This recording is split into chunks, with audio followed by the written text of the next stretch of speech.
Assalamualaikum warahmatullahi wabarakatuh. Perkenalkan, nama saya Husnul Khatimah, NPM 18144200106 dari kelas BK 5A3. Di sini saya akan memaparkan tentang asas dan prinsip dasar konseling lintas budaya. Apa sih itu asas dan prinsip dalam layanan bimbingan dan konseling? Nah, asas bimbingan dan konseling itu adalah ketentuan-ketentuan yang harus diterapkan dalam penyelenggaraan layanan bimbingan dan konseling. Sedangkan prinsip bimbingan dan konseling adalah pokok-pokok dasar yang dijadikan pedoman program pelaksanaan bimbingan dan konseling. Nah, sebenarnya asas dan prinsip dalam layanan bimbingan dan konseling lintas budaya itu sama saja dengan asas dan prinsip pada layanan konseling pada umumnya. Oke, langsung saja saya akan bahas satu persatu. Materi yang pertama yaitu asas-asas konseling lintas budaya. Nah, dalam layanan konseling terdapat 12 asas, dan konselor wajib paham dan menerapkan ke-12 asas tersebut dalam layanan bimbingan dan konseling. Nah, yang pertama yaitu asas kerahasiaan. Dalam layanan konseling, konselor harus bisa menjamin kerahasiaan semua data atau informasi yang disampaikan oleh konseli. Nah, data dan informasi hanya boleh disebarluaskan berdasarkan persetujuan konseli. Contoh misalnya, konseli menceritakan kepada konselor bahwa konseli mempunyai penyakit HIV. Dan konseli tidak ingin orang lain tahu tentang penyakitnya itu. Maka konselor harus benar-benar merahasiakan informasi yang disampaikan oleh konselinya itu. Yang kedua yaitu asas kesukarelaan. Nah, proses konseling harus berlangsung atas dasar sukarela, baik itu dari konselor maupun dari konseli. Jadi, antara konselor dan konseli dalam melakukan proses konseling itu harus didasari kesukarelaan. Jadi, tidak ada paksaan. Nah, nantinya dalam jalannya pelaksanaan konseling, konseli dengan sukarela menyampaikan masalahnya tanpa adanya paksaan, dan konselor pun membantu konseli dengan penuh kesukarelaan. Nah, yang ketiga yaitu asas keterbukaan. Dalam konseling diperlukan suasana yang saling terbuka, baik konselor maupun konseli. Dalam hal ini, konselor harus bisa tampil terbuka dan apa adanya, sedangkan konseli harus mau membuka dirinya menyampaikan masalahnya secara terbuka, jujur, dan tidak menutup-nutupi masalahnya itu. Yang keempat yaitu asas kegiatan. Nah, konselor harus mampu membangkitkan kemauan konseli sehingga mampu dan mau melaksanakan kegiatan. Nah, di sini antara konselor dan konseli hendaknya bisa berpartisipasi aktif dalam melaksanakan layanan konseling. Nah, jika antara konselor dan konseli sama-sama aktif, maka permasalahan yang dialami oleh konseli akan cepat terpecahkan. Yang kelima yaitu asas kemandirian. Sebenarnya, tujuan dari dilakukannya proses konseling adalah untuk memandirikan konseli. Nah, setelah mengikuti layanan konseling, konselor berharap agar konseli itu bisa mandiri dalam mengatasi permasalahan selanjutnya, tanpa harus selalu bergantung pada pihak lain atau bergantung pada konselor. Yang keenam yaitu asas kekinian. Konselor tidak boleh menunda-nunda bantuan.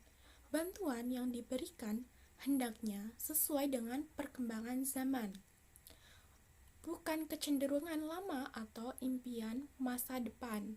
Jadi di sini maksudnya dalam pelaksanaan layanan konseling hendaknya topik atau permasalahan yang diangkat itu adalah permasalahan konseli dalam kondisi yang saat ini.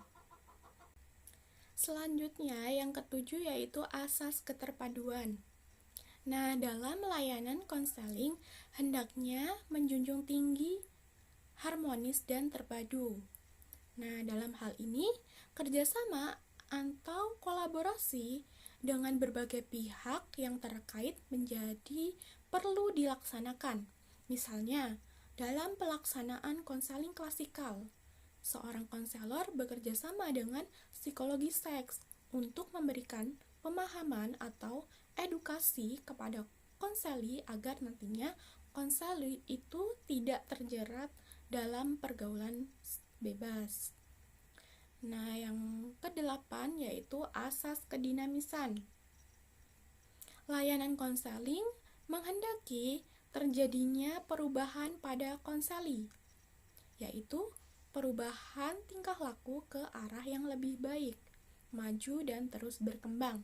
Oleh karena itu, hendaknya isi layanan yang diberikan oleh konselor juga harus bergerak maju dan terus berkembang, serta berkelanjutan sesuai dengan kebutuhan dan tahap perkembangan dari waktu ke waktu. Selanjutnya yang ke-9 yaitu asas kenormatifan. Nah, dalam proses layanan konseling hendaknya dilaksanakan berdasarkan norma-norma yang berlaku. Tidak boleh bertentangan dengan norma-norma yang berlaku, baik itu norma agama, adat, hukum, maupun kebiasaan sehari-hari. Nah, yang ke-10 yaitu asas keahlian.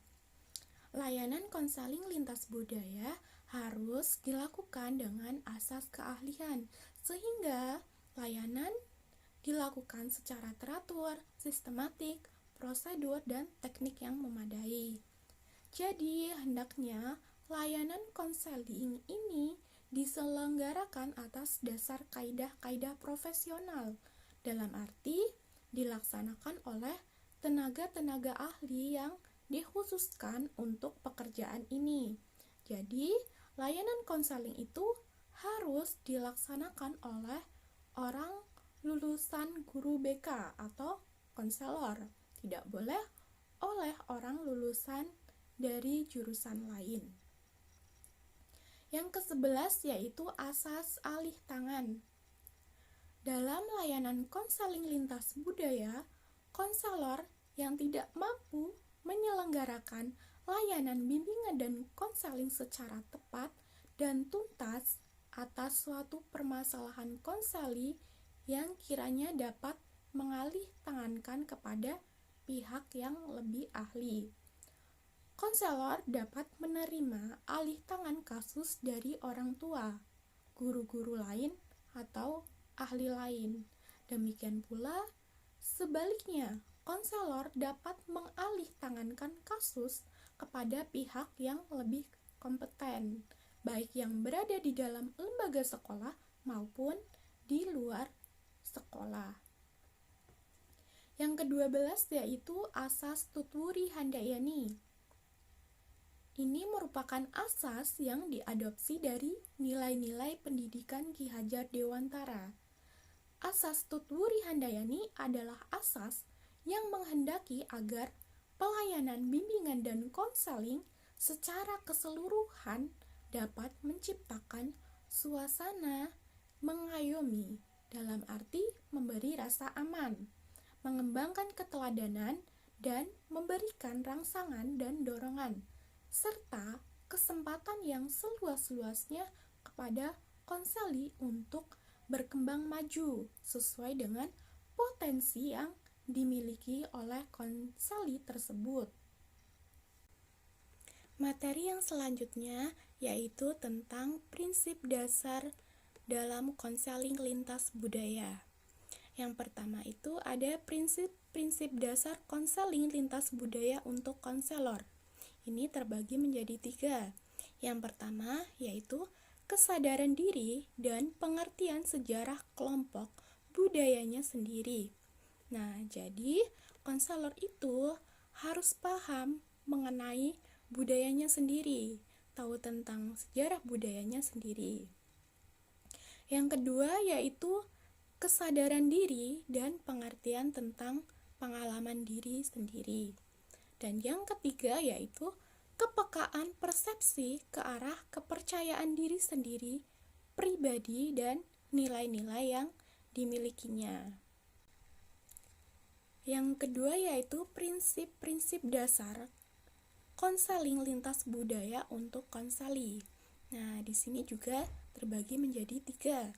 Yang pertama yaitu kesadaran dan pengertian atau pemahaman tentang sejarah dan pengalaman kelompok budaya di mana konseli mungkin mengidentifikasinya.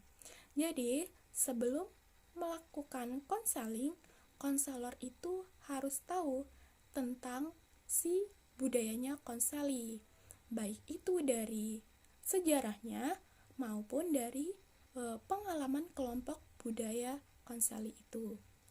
Yang kedua yaitu kesadaran persepsi dan pemahaman akan pengalaman dalam lingkungan kultur di mana konseli mungkin mengidentifikasi. Yang ketiga yaitu kepekaan persepsi ke arah kepercayaan pribadi konseli dan nilai-nilainya. Yang ketiga yaitu prinsip konseling lintas budaya untuk pelaksanaan konseling. Ini terbagi menjadi 3 juga. Yang pertama yaitu aktif. Nah, dalam proses konseling antara konselor dan konseli harus sama-sama aktif dan terbuka dalam mengungkapkan permasalahannya agar tujuan dalam konseling bisa tercapai. Yang kedua yaitu memperhatikan. Dalam proses konseling, dibutuhkan rasa saling memperhatikan antara konselor dengan konseli. Konseli memperhatikan apa yang ditanyakan oleh konselor, dan konselor pun memperhatikan jawaban atau penjelasan dari konselinya. Yang ketiga yaitu klarifikasi. Dalam proses konseling, setelah inti permasalahan sudah diungkapkan oleh konseli, maka dibutuhkan klarifikasi dari permasalahan tersebut agar dalam proses konseling tersebut bisa mencapai suatu penanganan dan penyelesaian, sehingga tujuan dalam proses konseling bisa tercapai. Baik, itu saja pemaparan materi dari saya tentang asas dan prinsip dasar konseling lintas budaya. Apabila ada salah-salah kata, saya meminta maaf. Terima kasih. Wassalamualaikum warahmatullahi wabarakatuh.